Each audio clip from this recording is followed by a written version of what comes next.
Hello students, today our topic is Python programming, and in this lecture we are going to discuss some programs related to Python programming. So students, let's start.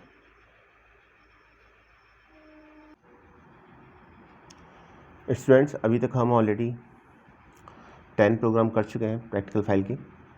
और जैसा आप जानते हैं कि practical file आपकी submit करनी होती है आपको, और इसके मार्क्स होते हैं प्रैक्टिकल के अलग से। तो ये सभी जो प्रैक्टिकल हैं आप प्रैक्टिकल फाइल में लिखते रहिएगा आउटपुट के साथ, अपना रिकॉर्ड मेंटेन करते रहिएगा। अदरवाइज़ होगा क्या, बाद में आप प्रैक्टिकल फाइल प्रिपेयर करने बैठेंगे तो फिर आपका काम बहुत ज़्यादा बढ़ जाएगा और उस समय आपको प्रॉब्लम होगी। तो यहाँ पर करना क्या है, आपको एक प्रोग्राम है, write a program to obtain temperature in Celsius and convert it into Fahrenheit using formula C/N/5 + 32। देखिए ये बुक का ही क्वेश्चन है और ये प्रैक्टिकल फाइल में आपको लिखना है। पाइथन का एक प्रोग्राम है जिसमें आपको टेम्परेचर दे रखा है सेल्सियस डिग्री में, आपको फ़ारेनहाइट में कन्वर्ट करना है और फॉर्मूला भी दे रखा है। सेल्सियस को जब कभी हम फ़ारेनहाइट में कन्वर्ट करते हैं तो हम सेल्सियस डिग्री टेम्परेचर को 9 से मल्टीप्लाई करते हैं, देन 5 से डिवाइड करते हैं, या हम कह सकते हैं 9/5 से मल्टीप्लाई करते हैं और 32 में ऐड कर देते हैं। तो जो सेल्सियस डिग्री टेम्परेचर है वो फ़ारेनहाइट में कन्वर्ट हो जाता है। हमको भी इसी का प्रोग्राम बनाना है। तो अगर मैं एक वेरिएबल लेता हूँ f और लिखता हूँ f = C × 9/5 + 32, तो जहाँ f फ़ारेनहाइट को रिप्रेजेंट कर रहा है और c सेल्सियस को, तो हम आसानी से सेल्सियस को फ़ारेनहाइट में कन्वर्ट कर सकते हैं। प्रोग्राम बहुत छोटा है, अभी तक आप ऑलरेडी 10 प्रोग्राम बना चुके हैं। मुझे लगता है कि इस प्रोग्राम को बनाने में आपको कोई प्रॉब्लम नहीं आएगी। फॉर्मूला आपके पास है, एक्चुअली क्वेश्चन में ही दे रखा है, तो काम और ज़्यादा आसान हो गया आपका। अब आपको पता सिर्फ ये करना है कि इनपुट कितने हैं आपके पास, कितनी वैल्यूज़ को आपको इनपुट कराना है।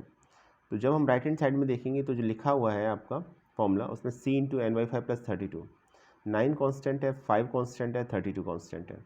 ओनली जो एक वेरिएबल है, सिंगल वेरिएबल है, वो है सेल्सियस डिग्री के लिए C लिया है हमने। सो अगर हमको सेल्सियस डिग्री टेम्परेचर पता हो तो हम फॉर्मूले में पुट करके फ़ारेनहाइट डिग्री टेम्परेचर निकाल सकते हैं। इट मीन्स ओनली हमारे पास एक सिंगल इनपुट है। तो इस सिंगल इनपुट को आपको आउटपुट में कन्वर्ट करना है। तो फर्स्ट ऑफ ऑल आपको इनपुट स्टेटमेंट के थ्रू, इनपुट फंक्शन के थ्रू आपको इनपुट कराना होगा और डेटा टाइप भी बताना होगा। देखिए नॉर्मली जब आप टेम्परेचर लेते हैं तो जो वैल्यू होती है वो आपकी डेसिमल में होती है। तो हम यहाँ पर फ्लोट डेटा टाइप लेंगे और वेरिएबल का नेम जो हमने लिया है वहाँ CELS लिया है, आप C भी ले सकते हैं, सिंपल नेम लीजिए, कोई प्रॉब्लम नहीं इसके अंदर। तो हम लिखेंगे CELS = float input enter temperature in Celsius. तो इससे क्या होगा, टेम्परेचर सेल्सियस डिग्री में इनपुट के लिए कहा जाएगा आपसे, आप इनपुट कराइए, इनपुट हो जाएगा आपका। और फिर इनपुट होने के बाद फिर क्या होगा, अभी आप एक काम और कीजिए, प्रिंट स्टेटमेंट और दे दीजिए, ठीक है, ताकि आप पहले बता सकें कि ये सेल्सियस डिग्री टेम्परेचर में ये वैल्यू हमारे पास है जिसको हम फ़ारेनहाइट में कन्वर्ट करने जा रहे हैं। तो यहाँ पर फिर हमने एक प्रिंट स्टेटमेंट दे दिया, हमने लिखा print temperature in Celsius is CELS, ठीक है।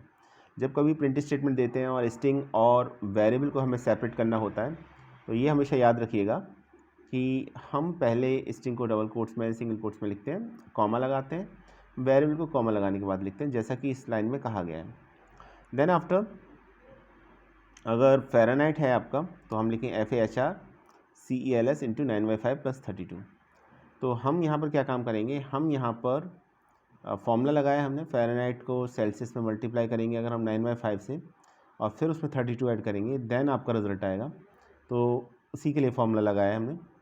अब आपका रिज़ल्ट, जो फाइनल रिज़ल्ट है जिसमें आपको फ़ारेनहाइट टेम्परेचर निकालना था, वो आपका स्टोर हो गया FAHR वेरिएबल में। तो आपको करना सिर्फ ये है कि अब आपको FAHR जो वेरिएबल लिया है आपने फ़ारेनहाइट टेम्परेचर की वैल्यू को स्टोर करने के लिए, आप उसको प्रिंट करा दीजिए। तो उसके लिए प्रिंट स्टेटमेंट दे दिया, print temperature in Fahrenheit is, और फिर कॉमा लगा के वेरिएबल का नेम जो FAHR है, तो इसमें आपका आंसर स्टोर्ड है, तो ये आपका प्रिंट हो जाएगा। तो ये प्रोग्राम था, छोटा सा प्रोग्राम था, प्रोग्राम नंबर 11। आई होप समझ में आ चुका होगा आपको।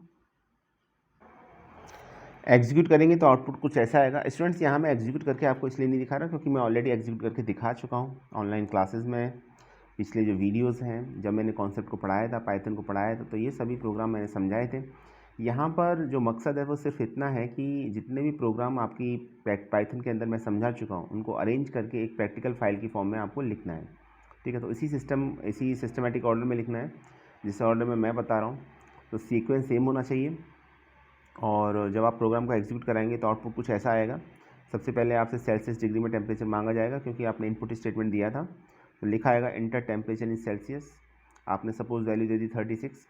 तो मैसेज लिखा आएगा क्योंकि आपने प्रिंट स्टेटमेंट दिया था ऊपर, तो लिखा आएगा टेम्परेचर इन सेल्सियस इज 36.0, ठीक है। इंटीजर वैल्यू भी देंगे तो फिर वो भी डेसिमल में दिखाएगा, फ्लोट डेटा टाइप में दिखाएगा क्योंकि डेटा टाइप आपने फ्लोट लिया है। और फाइनली आपका आउटपुट आएगा मैसेज के साथ टेम्परेचर इन फ़ारेनहाइट इज़ 96.8। तो आई थिंक अभी ये आपको समझ में आ चुका होगा। आप इस प्रोग्राम को कॉपी में लिख लीजिए और आउटपुट को भी लिख लीजिएगा। आउटपुट याद रखिएगा, आपको खुद ही एग्जीक्यूट कराना है प्रोग्राम को। इसका आउटपुट हो सकता है कि यहाँ आप जो मैं वैल्यू दे रहा हूँ ज़रूरी नहीं है सेम वैल्यू आप दें। मैंने 36 दिया है तो आप कुछ और वैल्यू दे सकते हैं। तो सभी स्टूडेंट जो प्रैक्टिकल फाइल बना रहे हैं अपना अपना इनपुट देंगे, उसी के अकॉर्डिंग जो आउटपुट आ रहा है उसी को कॉपी में लिखेंगे अपना, ठीक है। सेम नहीं होना चाहिए, कॉपी पेस्ट नहीं करना है आपको किसी को भी, और प्रोग्राम का लॉजिक समझना है। तो स्टूडेंट्स ये बहुत बेसिक प्रोग्राम था और और 9th क्लास में एक्चुअली बेसिक प्रोग्राम्स ही हैं। तो आप ये याद रखिएगा कि जो भी हम प्रोग्राम बना रहे हैं यहाँ पर वो बेसिकली सभी प्रोग्राम फॉर्मूला बेस्ड हैं। तो आप ऐसे प्रोग्राम जो फॉर्मूला बेस्ड है उसमें आप एक काम कीजिएगा, आपको ये करना है कि ये सबसे पहले आप फॉर्मूला लिखिए, फॉर्मूले को पाइथन में कन्वर्ट कीजिए, ठीक है। जैसे हमें फॉर्मूला दे रखा था तो उसमें दे रखा था C/N/5, तो क्रॉस का सिंबल दे रखा था। अब हमको पता है कि मल्टीप्लाई के लिए जो सिंबल यूज़ किया जाता है वो एस्टेरिस्क यूज़ किया जाता है पाइथन में। तो ये आपको फॉर्मूले को पाइथन में कन्वर्ट करना होता है। और फिर आप ये देखिए नंबर ऑफ़ इनपुट्स क्या हैं आपके पास। तो जितने नंबर ऑफ़ इनपुट्स हैं उनको इनपुट करा दीजिए इनपुट स्टेटमेंट के थ्रू, ठीक है। और फिर आपको फॉर्मूला अप्लाई करना है और आंसर फाइनली आपका एक वेरिएबल में स्टोर हो रहा होगा, उसको प्रिंट करा दीजिए। तो ये था प्रोग्राम, आई थिंक समझ में आ चुका होगा। चलिए आगे बढ़ते हैं, एक और प्रोग्राम देखते हैं।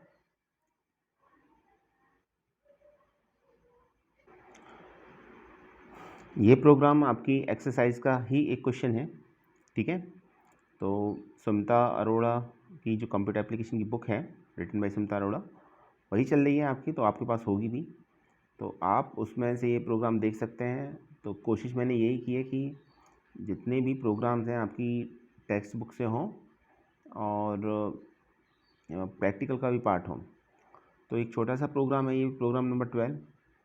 तो इसमें कहा यह गया, देखिए प्रोग्राम का टाइटल पढ़िए, write a program to read details like name, class, age and then print the details firstly in same line and then in separate lines. 2-3 बात मैं आपको इसमें बता देता हूँ क्लियरली। पहली बात तो ये कि जब कभी भी आपको कमेंट इंसर्ट करना होता है, सिंगल लाइन कमेंट की बात करते हैं पहले हम, तो आप हैश सिंबल का यूज़ करते हैं। उसके थ्रू क्या होता है कि कमेंट जो भी होगा आपका, वो जो हैश के बाद आप जो भी कुछ लिखोगे that is considered as a single line comment. It means interpreter, Python interpreter उस स्टेटमेंट को जस्ट इग्नोर कर देगा, उसका कोई सेंस नहीं है, उसके लिए मतलब नहीं है। और हम कमेंट क्यों लिखते हैं ये मैंने कल भी बताया था, मैं आज आपको एक बार बता देता हूँ। आपको अदर पर्सन जो भी आपके प्रोग्राम को पढ़ रहा है, समझ रहा है, ठीक है, या समझना चाहता है, उसके लिए बेटर अंडरस्टैंडिंग के लिए हम कोड लिखते हैं। हम अपने लिए नहीं लिखते कोड, हम अपने लिए कमेंट नहीं लिखते। कोड तो खैर हम लिख ही रहे हैं अपना प्रोग्राम को, लेकिन उसको समझाने के लिए हम कमेंट लिखते हैं।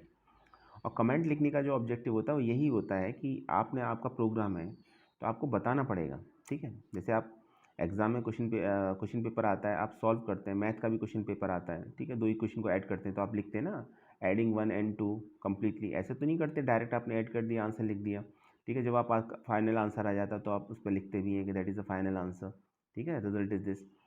तो जो लैंग्वेज है उसका कैलकुलेशन से कोई मतलब नहीं, मैं आपको ये बताना चाह रहा था। तो वो आपकी जो लैंग्वेज आप यूज़ करते हैं उसमें बताते हैं कि आपने कौन सी वैल्यू यूज़ की, फॉर्मूला क्या अप्लाई किया, अप्लाइंग द फॉर्मूला, इस तरीके से आप लिखते हैं, फिर आंसर को भी लिखते हैं। ऑब्वियसली जो कैलकुलेशन देख के आप समझ सकते हैं आपने आंसर निकाल दिया, दैट इज़ गुड। पर एक जो कॉपी चेक करेक्ट कर रहा है, आपकी चेक कर रहा है, आपकी कॉपी करेक्शन कर रहा है, तो उसको पता होना चाहिए, ठीक है। सेम कॉन्सेप्ट लगभग पाइथन प्रोग्रामिंग में यूज़ किया जाता है। जब आप कोड लिखते हैं तो खाली ये नहीं कि आपने कोड लिख दिया, दैट इज़ नॉट इनफ। आपको उसके साथ ये भी बताना पड़ेगा इस कोड का पर्पस क्या था, प्रोग्राम का टाइटल क्या था, और कहीं भी आपको कुछ कॉम्प्लिकेटेड लगता है कोड में तो आप वहाँ कमेंट लिख सकते हैं। कमेंट में ऐसा कुछ भी नहीं है कि आप कितने कमेंट लिख सकते हैं, जितने आप जहाँ चाहें वहाँ कमेंट लिखिए, सभी लाइन पर कमेंट लिख दीजिए, कोई प्रॉब्लम नहीं। लेकिन प्रोग्राम में 9th क्लास के लेवल पर जो प्रोग्राम्स है at least 2 to 3 comment, 2 to 4 comment at least होने चाहिए, ठीक है। एक तो टाइटल का ही कमेंट बना दीजिए आप, तो एक तो बात ये थी। और बीच में जहाँ कहीं भी आपने वेरिएबल डिक्लेरेशन किया वहाँ कमेंट बना दीजिए, फॉर्मूला अप्लाई किया वहाँ कमेंट बना दीजिए।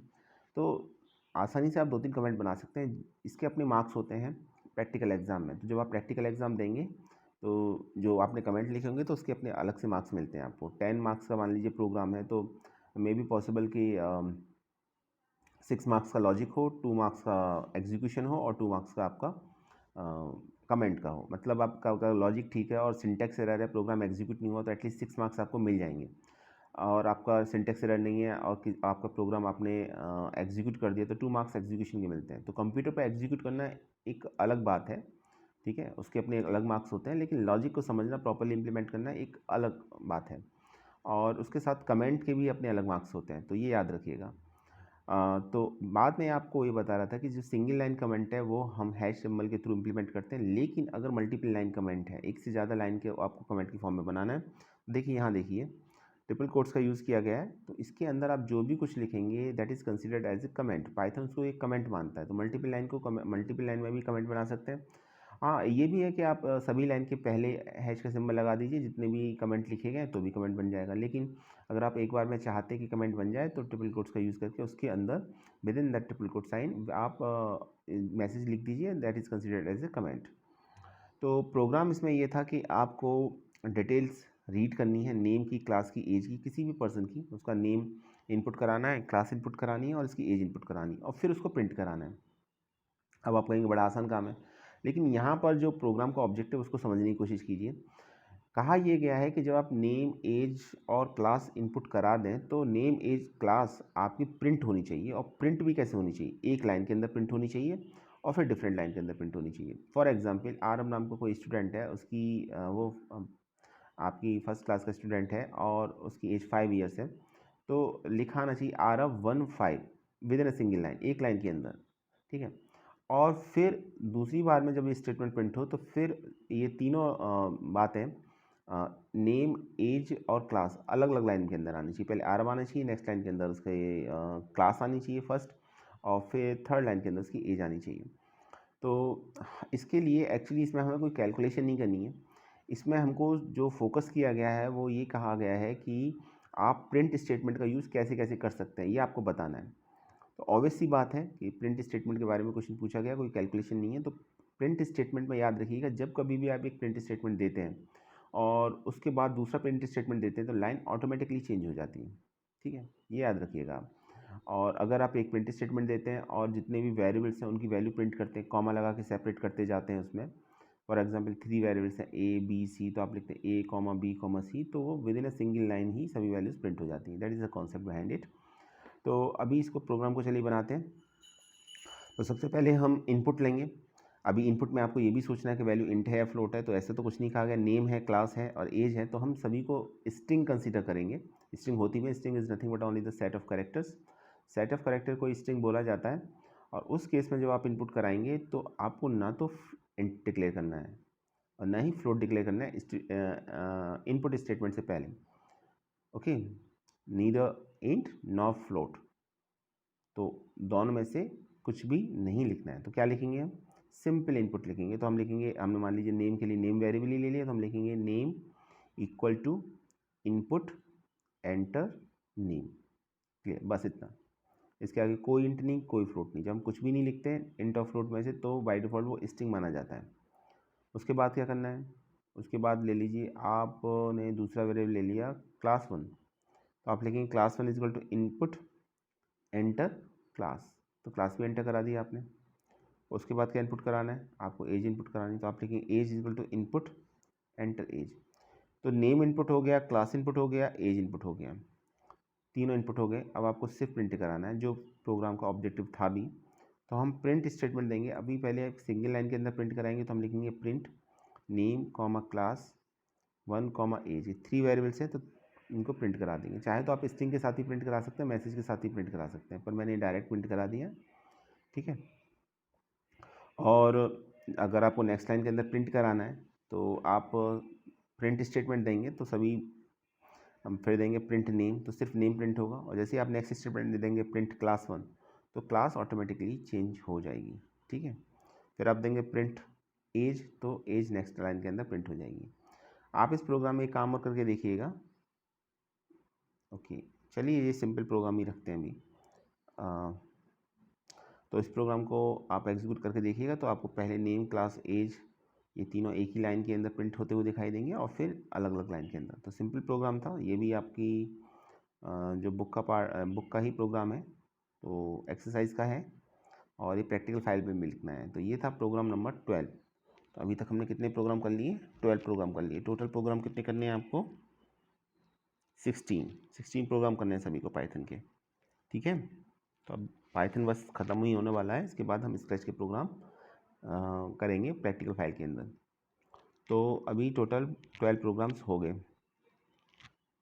आगे चलते हैं, आगे देखते हैं।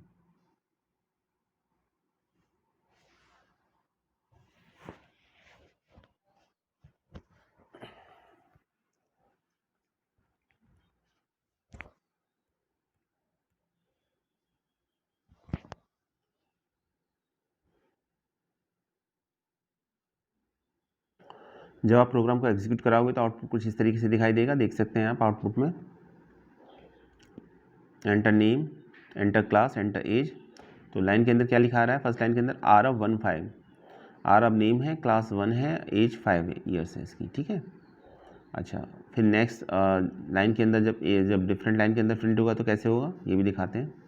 ये देखिए, फिर आरव एक लाइन में आएगा, फिर 1 नेक्स्ट लाइन के अंदर और 5 उससे भी नेक्स्ट लाइन के अंदर लाइन में शो होगा। तो अभी इस तरीके से प्रोग्राम था जिसका सिर्फ ऑब्जेक्टिव इतना था कि हम डिफरेंट वेरिएबल्स की वैल्यू को एक साथ कैसे प्रिंट करा सकते हैं एक लाइन के अंदर और डिफरेंट लाइन के अंदर कैसे प्रिंट करा सकते हैं। आई होप आपको समझ में आ चुका होगा। चलिए आगे चलते हैं, प्रोग्राम नंबर 13 डिस्कस करते हैं। पाइथन प्रोग्राम है, Python program to check if a number is odd और इवन। तो क्या चेक करना है? चेक ये करना है कि ये नंबर इवन है या ऑड है। अब पहले आपको ये पता होना चाहिए इवन नंबर कौन से होते हैं और ऑड नंबर कौन से होते हैं, ये सबको पता होगा वैसे। इवन नंबर जो 2 से कम्प्लीटली डिविजिबल होते हैं और ऑड नंबर जो 2 से डिविजिबल नहीं होते। ठीक है, जैसे 2, 4, 6, 8, 10 ये सभी कैसे नंबर्स हैं? Even number. 1, 3, 5, 7, 9, 11 ये कैसे नंबर हैं? ये सभी ऑड नंबर्स हैं। अब हमको क्या करना है? हमको इवन ऑड का पता लगाना है कि अगर हम कोई भी एक नंबर इनपुट करें तो हमको ये पता चल जाए कि वो नंबर इवन है या ऑड। मैसेज लिखा हो जाए this is an even number, this is an odd number, this is an odd number, तो ये मैसेज लिखा हुआ जाए। तो इसके लिए आपको प्रोग्राम बनाना है। तो एक तो प्रोग्राम का आपको ऑब्जेक्टिव समझ में आ गया होगा कि क्या करना है, आपको इनपुट भी समझ में आ गया होगा। एक नंबर चाहिए आपको सिंपल, क्योंकि उसी को चेक करना है। कंडीशन, अब ये प्रोग्राम कंडीशनल बेस्ड है। जब कंडीशनल बेस्ड जब हम प्रोग्राम बनाते हैं तो उसमें ये होता है आपका कि कंडीशन अगर ट्रू है तो स्टेटमेंट एग्जीक्यूट होगा और अगर कंडीशन ट्रू नहीं है तो स्टेटमेंट एग्जीक्यूट नहीं होगा। क्लियर? यानी सभी अभी तक हमने क्या किया था, हम जितने भी प्रोग्राम्स बनाए थे उसमें जो भी हम स्टेटमेंट लिखते थे सभी स्टेटमेंट 1 बाय 1 एग्जीक्यूट होते थे। लेकिन अब ये पहला ऐसा प्रोग्राम है जिसमें आपकी कंडीशन बेस्ड है, जिसमें मतलब ये है कि आपका अगर कंडीशन सेटिस्फाइड होगी तो स्टेटमेंट एग्जीक्यूट होगा, नहीं होगी तो नहीं होगा। फॉर एग्जांपल अगर मैं एक कंडीशन देता हूँ कि ये नंबर 2 से डिविजिबल है तो मैं ये चाहता हूँ कि मैसेज प्रिंट आए कि this is an even number. लेकिन अगर वो कम्प्लीटली 2 से डिविजिबल नहीं है तो जो प्रिंट स्टेटमेंट जिसमें मैंने ये मेंशन किया है कि this number is divisible by 2 and this is an even number, वो स्टेटमेंट प्रिंट ही ना हो, क्योंकि प्रोग्राम का पार्ट होगा लेकिन प्रिंट नहीं होगा, मैसेज प्रिंट नहीं होगा। यानी कि उस स्टेटमेंट का प्रिंट होना कि इवन नंबर है इस बात पर डिपेंड करता है कि कंडीशन जो अप्लाई की गई है उस कंडीशन को सेटिस्फाइड कर रहा है, फुलफिल कर रहा है, नहीं कर रहा है। क्लियर? तो इसके लिए हम क्या करते हैं, इसके लिए हम कंडीशनल स्टेटमेंट पाइथन में दे रखे होते हैं और ऐसा एक सिंपल सा कंडीशनल स्टेटमेंट है इफ एल्स। हम इफ लिखते हैं और पैरेंथेसिस साइन के अंदर कंडीशन लिखते हैं और फिर कॉलन का साइन लगाते हैं। जैसे ही हम एंटर प्रेस करते हैं पाइथन प्रोग्रामिंग में तो स्पेस देने के बाद एक स्टेटमेंट आप लिख सकते हैं। ठीक है, एक से ज़्यादा भी लिख सकते हैं। और स्पेस का मतलब यहाँ पर ये होता है कि all this statement are depend upon that particular condition, वो सभी कंडीशन पर डिपेंडेंट है, यानी प्रीवियस स्टेटमेंट जो आपने दिया है उस पर वो डिपेंडेंट है। इनका एग्जीक्यूशन तभी होगा जब कंडीशन सेटिस्फाइड होगी। तो अब ये तो ठीक है, अब कंडीशन क्या होगी, कंडीशन कैसे लिखें हम, ये तो हमने नॉर्मल अपनी लैंग्वेज में बताया कि number is divisible by 2 then it is an even number. इसको लिखेंगे कैसे, क्वेश्चन तो यही है ना। देखिए, एक ऑपरेटर होता है पाइथन में मॉडुलो डिवीज़न, परसेंटेज के साइन के साथ रिप्रेजेंट करते हैं। और ये क्या काम करता है, ये काम ये करता है कि अगर आप इसको किसी नंबर इसको यूज़ करोगे तो ये रिमाइंडर शो करेगा हमेशा। जैसे मैं लिखूँ नंबर मॉडुलो डिवीज़न बाई 2, तो इसका मतलब ये होगा कि 2 से अगर डिवाइड करें तो ये उसका रिमाइंडर दिखाएगा। इवन नंबर के लिए कंडीशन ये होगी कि रिमाइंडर 0 होना चाहिए, क्योंकि 0 अगर रिमाइंडर होगा तो नंबर ऑब्वियसली कंप्लीटली डिविजिबल होगा 2 से। तो यही कंडीशन है। और इक्वल के लिए जो साइन यूज़ होता है वो डबल इक्वल यूज़ होता है। जो मैथमेटिक्स का इक्वल होता है वो यहाँ असाइनमेंट होता है पाइथन प्रोग्रामिंग में, और जो डबल इक्वल साइन होता है वो एक्चुअली इक्वल के लिए कंपैरिजन ऑपरेटर होता है, तो जिसके थ्रू हम ये बता सकते हैं कि वैल्यू इसके इक्वल है या नहीं। तो अब हम क्या लिखेंगे, सबसे पहले अब प्रोग्राम को देखिए, हम लिखेंगे नंबर, एक वेरिएबल लिया, इसका वेरिएबल का नेम ही नंबर ले लिया मैंने। तो number is equal to int input enter any number. अच्छा, ये जो आप इवन और ऑड निकालते हैं ये बात हम हमेशा इंटीजर नंबर की करते हैं, ठीक है। तो इंटीजर नंबर करते हैं इसलिए डेटा टाइप इंट लेंगे। तो लिखेंगे int input enter any number, तो ये नंबर इनपुट हो जाएगा। अब हम जो भी नंबर इनपुट करेंगे कंडीशन उसी पर चेक होगी। तो हमने लिखा if number modulo 2 is equal to 0, अगर नंबर को 2 से डिवाइड किया जाए और रिमाइंडर 0 आता है तो क्या होगा, ऑब्वियसली वो एक इवन नंबर होगा। उसके बाद कॉलन का साइन, ये सिंटैक्स कहता है कि जब आप कंडीशन दे दें तो कॉलन का साइन लगाएं और फिर स्पेस देने के बाद जो भी कुछ लिखोगे that statement is depend on that particular condition, वो उस पर्टिकुलर कंडीशन पर डिपेंड करेगा।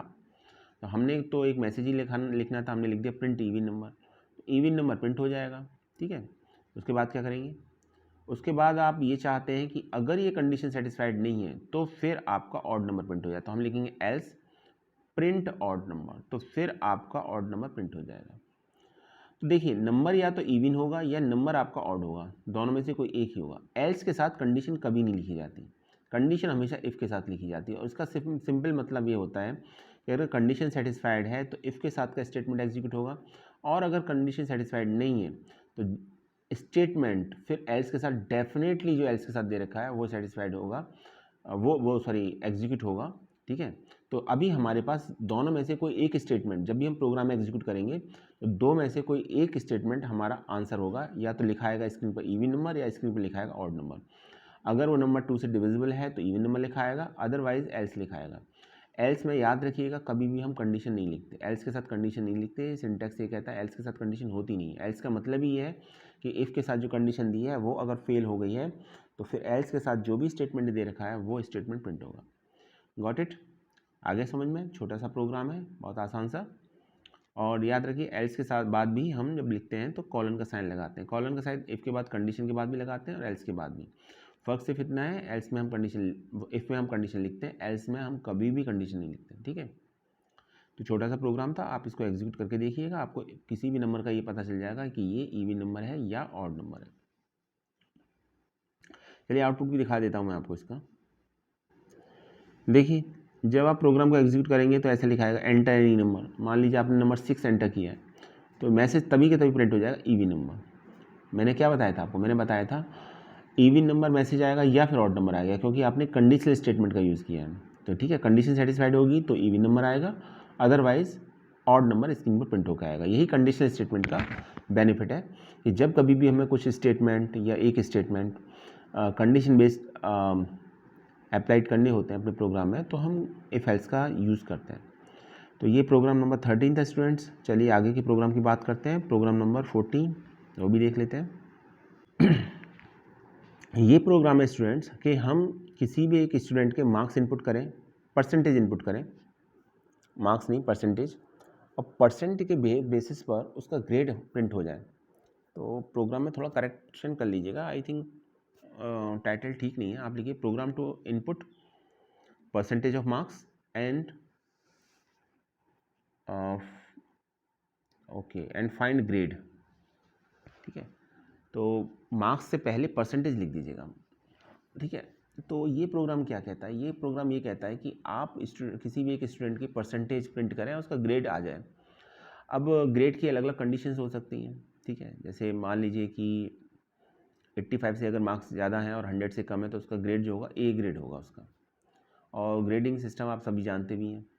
इस प्रोग्राम में आप ऐसा भी समझ सकते हैं कि ये बेसिकली आपकी डिवीज़न फाइंड आउट करने के लिए। ठीक है, आप उसको उस तरह से भी बना सकते हैं। फर्स्ट डिवीज़न है किसी स्टूडेंट की, सेकंड डिवीज़न है, थर्ड डिवीज़न है, या फिर वो स्टूडेंट फेल है। कैसे पता लगाते हो आप? ग्रेड को तो बात छोड़ दीजिए, पहले परसेंटेज से की बात करते हैं और डिवीज़न की बात करते हैं। 60% से अबव क्या होता है? First division. ठीक है, और 45 और से ग्रेटर होगा, और अगर 60 से कम होगा तो क्या होगा? Second division. लेस देन 45 होगा थर्ड डिवीज़न, और लेस देन 45 होगा और 33 से ज़्यादा होगा तब थर्ड डिवीज़न होगी, और लेस देन 33 होगा तो फिर फेल होगा। तो डिफरेंट कंडीशन होती हैं यहाँ पर। ठीक है, 4 डिफरेंट कंडीशंस हो गई यहाँ पर। अभी देखिए, अभी हमने पिछला जो प्रोग्राम बनाया था वो इफ एल्स के थ्रू बनाया था और कंडीशन हमारे पास सिर्फ एक थी, लेकिन यहाँ पर कंडीशन हमारे पास एक से ज़्यादा है। तो जब कभी भी आपके पास, अब जो मैं बताने जा रहा हूँ उसे ध्यान से सुनिएगा, जब कभी भी आपके पास मोर देन वन कंडीशन हो तो आप काम क्या करते हैं, आप पहली कंडीशन इफ़ में देंगे, सेकंड, थर्ड, फोर्थ जितनी अदर कंडीशन होंगी उन सबको एलिफ में देंगे, एल इफ़। ठीक है, इसकी इफ़ नहीं लिखेंगे, इफ़ की जगह एल इफ़ लिखेंगे बस, और उसी तरीके से कंडीशन देंगे जैसे आप इफ एल्स में देते थे। और फाइनली डिफ़ॉल्ट रिजल्ट के लिए हम एल्स यूज़ करेंगे, और एल्स में पहले भी हम कंडीशन नहीं दे रहे थे, अब भी हम कंडीशन नहीं देंगे। तो फ़र्क सिर्फ इतना है कि अगर मोर देन वन कंडीशन है तो इफ़ फर्स्ट कंडीशन एफ में देने के बाद अदर कंडीशन हम एल इफ स्टेटमेंट के अंदर देते हैं, और लास्ट में हम एल्स को यूज़ करते हैं। ठीक है, तो एक तो बात ये हुई। दूसरी बात ये हुई कि जब हम कंडीशन देते हैं तो ऐसा भी हो सकता है कि कंडीशन आपकी एक से ज़्यादा हो। फॉर एग्ज़ाम्पल, अगर हम फर्स्ट डिवीज़न की बात करें, नहीं हम सेकंड डिवीज़न की बात करते हैं। अगर किसी बच्चे की सेकंड डिवीज़न है स्टूडेंट की, तो कंडीशन क्या है? मार्क्स लेस देन 60 होनी चाहिए, एक कंडीशन। दूसरी कंडीशन, मार्क्स 45 से ज़्यादा होनी चाहिए, यानी मार्क्स 45 और 60 के बीच में ज़्यादा होने चाहिए, ये कंडीशन है। तभी आपकी उसकी हम कह सकते हैं कि सेकंड डिवीज़न है। तो याद रखिए कि जब कभी भी हम कंडीशन देते हैं और कंडीशन एक से ज़्यादा होती है तो हम ये चाहते हैं कि दोनों कंडीशन सेटिस्फाइड होने पर ही स्टेटमेंट आपका एग्जीक्यूट हो, तो हम उसे एंड से सेपरेट कर देते हैं, ए एंड डी। और हम दोनों के बीच में, कंडीशन के बीच में चॉइस चाहते हैं, दोनों में से कोई भी एक एग्जीक्यूट, एक भी कंडीशन सेटिस्फाइड हो तो हमारा स्टेटमेंट एग्जीक्यूट हो जाए, तो फिर हम कंडीशन को और से सेपरेट करते हैं। तो यही प्रोग्राम का लॉजिक था। चलिए प्रोग्राम पर वापस आते हैं। प्रोग्राम देखिए, सबसे पहले हमने मार्क्स इनपुट करा दिए, परसेंटेज ऑफ मार्क्स। तो हमने एक स्टेटमेंट दे दिया, int input enter the marks. आप इंट या फ्लोट कैसे भी ले सकते हैं। अब हमारे पास मार्क्स आ गए, परसेंटेज ऑफ मार्क्स, वो कुछ भी हो सकता है, कोई भी नंबर हो सकता है आपका। ठीक है, तो हमने लिखा इफ़ मार्क्स ग्रेटर देन 85। तो मार्क्स अगर 85 से ज़्यादा है और मार्क्स 100 से कम है। अब पता चला किसी ने मार्क्स गलती से 110 दे दी, तो 100 में से 110 तो परसेंटेज नहीं हो सकता ना, तो भी मैसेज प्रिंट होगा तो फिर रॉन्ग इंप्रेशन जाएगा कि ये क्या प्रोग्राम बनाया है। तो हम वहाँ पर कंडीशन लिखेंगे marks is less than equal to 100, यानी 100 से कम होंगे, 85 से ज़्यादा होंगे, और एंड लिखा है बीच में। तो दो कंडीशन हमारी, मार्क्स ग्रेटर देन 85 और marks less than equal to 100। ठीक है, और फिर उसके बाद कॉलन का साइन, दोनों कंडीशन को किससे सेपरेट किया? एंड से। तो क्या प्रिंट होना चाहिए? प्रिंट स्टेटमेंट दे दिया, congrats you scored grade A, आपका ग्रेड ए है, ये मैसेज प्रिंट करा दिया हमने। सेकंड कंडीशन हमने फिर एलिफ में दी, इफ़ की जगह हमने एलिफ यूज़ किया, और कंडीशन पहले की तरह देंगे। अब कंडीशन है मार्क्स इज़ ग्रेटर देन 60, तो लिख दिया, और marks is less than equal to 85, ये मार्क्स 60 से तो ज़्यादा हो पर 85 से कम हो, तो ये दो कंडीशन होगी, तो दोनों को फिर से एंड से सेपरेट कर दिया, और इसके लिए मैसेज प्रिंट करा दिया, you scored grade B plus, तो आपका ग्रेड बी प्लस है। फिर थर्ड कंडीशन दे दी एलिफ में, elif marks is greater than 40 and marks is less than equal to 60, marks 40 से ज़्यादा है पर 60 से कम है, तो उसके लिए एक प्रिंट स्टेटमेंट करा दिया, यू स्कोर्ड ग्रेड बी, तो आपका ग्रेड बी है। ठीक है, इसको आप डिवीज़न फाइंड आउट करने के लिए भी निकाल सकते हैं, ग्रेड फाइंड आउट करने के लिए भी निकाल सकते हैं। ग्रेड का प्रोग्राम है तो ग्रेड का ही बनाइएगा, मैं एक बात बता रहा हूँ, आप डिवीज़न के लिए आप कंडीशन बनाएंगे तो वो भी आपका प्रोग्राम बन जाएगा। फिर आप elif marks is greater than 30 and marks is less than equal to 40, तो मार्क्स अगर 30 से ज़्यादा है और 40 से कम है तो क्या प्रिंट होना चाहिए? प्रिंट होना चाहिए यू स्कोर ग्रेड सी। आपका ग्रेड क्या है? आपका ग्रेड सी है, ठीक है। और अगर इनमें से ना ग्रेड ए है, ना बी है, ना सी है, कुछ भी ग्रेड नहीं है, तो फिर क्या मतलब है? फिर मतलब ये है कि उसके मार्क्स 30% से भी लेस देन है, तो फिर वो फेल है। तो उसके लिए एल्स में एक स्टेटमेंट दे दिए, print sorry you are fail, ठीक है। तो ये आपका प्रोग्राम बन गया। स्टूडेंट्स, यहाँ आप एक प्रोग्राम और बना सकते हैं और वो थोड़ा सा लेंदी बनेगा। प्रोग्राम ये बन सकता है कि आप स्टूडेंट के मार्क्स इनपुट कराएं, फिर उसकी परसेंटेज निकालें, ठीक है, उसका टोटल भी बताएं और उसका ग्रेड भी बताएं या उसके डिवीज़न भी बताएं। तो एक लंबा प्रोग्राम बनेगा और क्लास 9th में अगर आप ये बना सकते हैं तो कोशिश कीजिएगा, ठीक है। That will consider as a project, वो आपको प्रोजेक्ट भी कंसिडर हो जाएगा पाइथन में। तो हिंट आपको यहाँ से मिल चुकी है काफ़ी हद तक। ग्रेड कैलकुलेट कैसे करना है, अब आपको परसेंटेज कैलकुलेट करना है पहले, उसके लिए मार्क्स को इनपुट कराना होगा, परसेंटेज निकालना होगा, टोटल मार्क्स निकालने होंगे, ठीक है। एक बार परसेंटेज फाइंड आउट होगी तो फिर आप डिवीज़न ईजिली निकाल सकते हैं। तो ये था प्रोग्राम नंबर 14। तो आज के लिए इतना ही स्टूडेंट्स। इसका आउटपुट देख लेते हैं एक बार। तो देखिए आउटपुट ऐसा आएगा, एंटर द मार्क्स, आपने लिखा 55, मैसेज दिखा रहा है यू स्कोर ग्रेड बी। तो प्रोग्राम नंबर 14 तक हो चुके हैं, अभी इसके 2 प्रोग्राम्स और बचे हैं। तो नेक्स्ट वीडियो में हम प्रोग्राम डिस्कस करेंगे और फिर आपका पाइथन का पार्ट कंप्लीट हो जाएगा, प्रैक्टिकल पॉइंट ऑफ व्यू से भी और थ्योरी पॉइंट ऑफ व्यू से भी, ठीक है, हर तरीके से। तो ये प्रोग्राम लिख लीजिएगा यहाँ तक। Thanks for watching this video.